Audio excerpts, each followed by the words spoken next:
दिवाली के ठीक बाद शनि हो जाएंगे मार्गी। शनि अपनी सीधी गति से देंगे कितना कुछ। अब की बार किन की लॉटरी लगेगी? लग्जरी संग खुशियों की बहार, रंग से राजा बनने का बड़ा मौका। देखिए सिर्फ धर्म ज्ञान पर।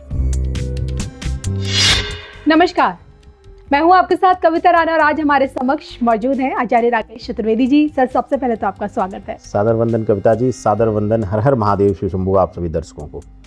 ग्रहचार देखिए कुछ ऐसी है कि दिवाली के ठीक बाद शनि, कर्मफल न्यायाधीश शनि अपनी वक्री चाल से मार्गी हो जाएंगे और अपनी इसी मार्गी चाल से किन तीन राशियों के लिए एक गोल्डन पीरियड की भी शुरुआत करने जा रहे हैं और किस प्रकार से शनि की दृष्टि, शनि की यही मार्गी चाल आप लोगों के लिए एक शुभता, एक बड़ा मौका लेकर आ रही है तरक्की करने का, कुछ पाने का, आपके एक अच्छे दिनों की शुरुआत हम कह सकते हैं।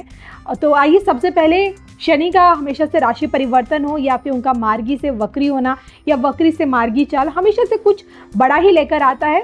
तो दिवाली के ठीक बाद शनि का इतना बड़ा चाल में परिवर्तन कहता क्या है, पहले ये समझना बहुत ज़रूरी है, बताएं। देखिए, शनिदेव जो हैं वह 29 जून की मध्य रात्रि लगभग समझ लीजिए कि 30 जून से वक्री अवस्था में आए। आप देखेंगी कविता जी कि वक्री अवस्था में आने के बाद विश्व पटल हो, भारतीय में भी देखा जाए तो भारतीय धरा पर कई तरीके के अभूतपूर्व परिवर्तन देखने को मिले हैं जी। राजनीतिक गलियारों में उठापटक या परिवर्तन या चीज़ें जो हैं आई हैं। दूसरा, इस शनि मकरी अवस्था से वक्री चाल में रहने से कई राशियों के प्रभाव में कमी भी आई है, उनके जीवन में तनाव में वृद्धि हुई है और कई राशि वालों के लिए अतिशय शुभता भी मिली है। तो ऐसी अवस्था में जब 15 नवंबर को शनिदेव जो हैं मार्गी होंगे, मार्गी चाल में आने के बाद बहुत बड़ा परिवर्तन आएगा। उसका एक मुख्य कारण है कविता जी, मैं कई बार बोल चुका हूं कि कभी भी कोई भी एक ग्रह कभी भी प्रभावी पूर्ण रूप से नहीं हो सकता है।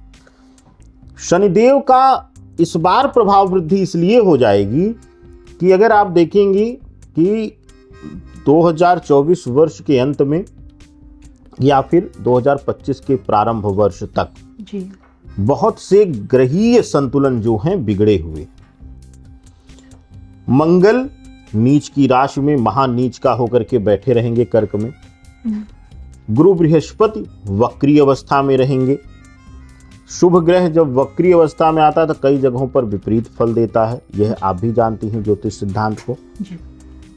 तो ऐसी अवस्था में शनि ही ऐसा एक प्लेनेट है जो स्वग्रही होकर के यानी अपने घर में बैठ करके वह मार्गी चाल में जब आएगा तो जाहिर सी बात अपने प्रभाव में वृद्धि करेगा। तो ऐसी अवस्था में बहुत बड़े परिवर्तन दीपावली के बाद लगभग 15 दिन बाद ही यह परिवर्तन हो रहा है और बहुत खास हो जाता है चुनिंदा राशियों के लिए। मैं चुनिंदा राशियों के लिए इसलिए बोल रहा हूँ कि जब भी कोई गोचर होता है कविता जी तो वह उसका प्रभाव कुछ विशेष राशियों पर ज़्यादा होता है, तो इसलिए वह राशियाँ सबसे ज़्यादा प्रभावित होती हैं। बिल्कुल, और जैसे कि आपने कहा कि गोचर का प्रभाव विशेष राशियों पर ज़्यादा देखने को मिलता है, तो आइए शनि की चाल में जो ये परिवर्तन है किन तीन राशियों की जिंदगी को भी बदल सकता है, किस प्रकार से हर किन किन पहलू पर शनि इन तीन राशियों को कहीं ना कुछ बड़ा अच्छा देकर जाएगा, ये भी जानेंगे हम इसमें। राशि पर चलते हैं। सबसे पहले पहली भाग्यशाली राशि कौन सी, वो जानते हैं।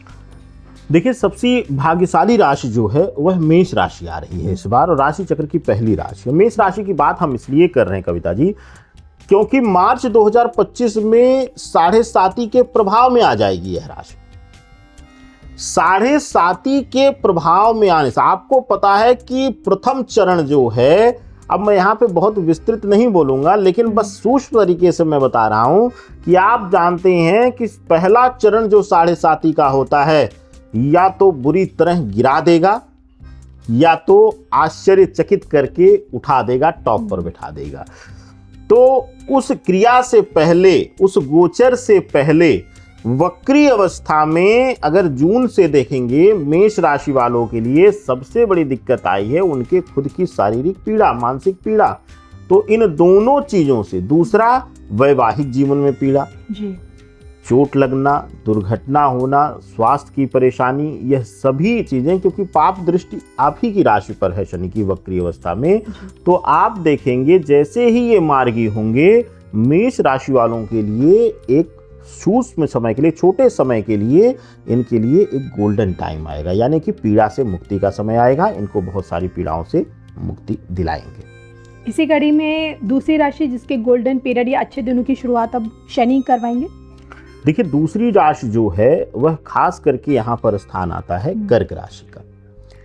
कर्क राशि के लिए वैसे भी शनिदेव का प्रभाव बड़ा शुभ नहीं माना जाता है। आप जानती हैं कि या तो चंद्रमा के साथ दृष्टिगत युति ले लें तब भी विष योग का निर्माण करते हैं जी, या फिर चंद्रमा के घर में रहें तब भी, या चंद्रमा शनि के घर में रहे तब भी विष योग का निर्माण होता है।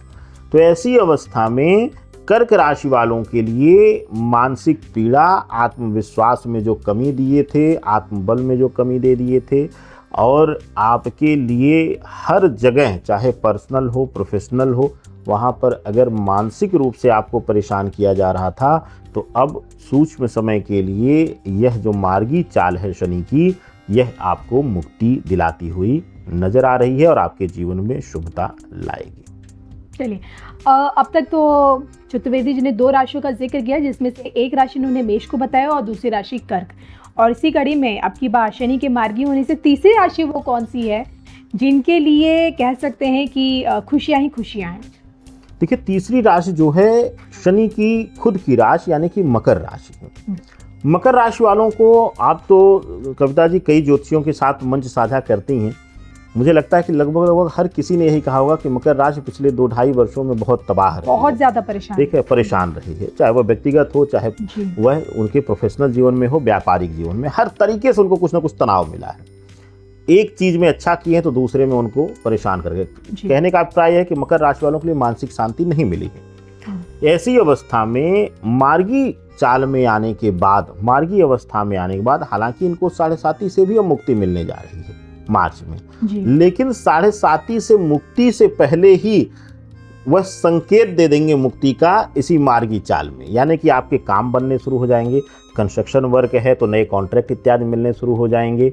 शनि से संबंधित, फ्रेश मेटल से संबंधित, गाड़ियों का व्यापार है, होटल इंडस्ट्री है, रेस्टोरेंट चला रहे हैं, फूड सप्लीमेंट इत्यादि का बिजनेस है, इन सभी व्यापारियों के लिए अतिशय शुभकारी है ये।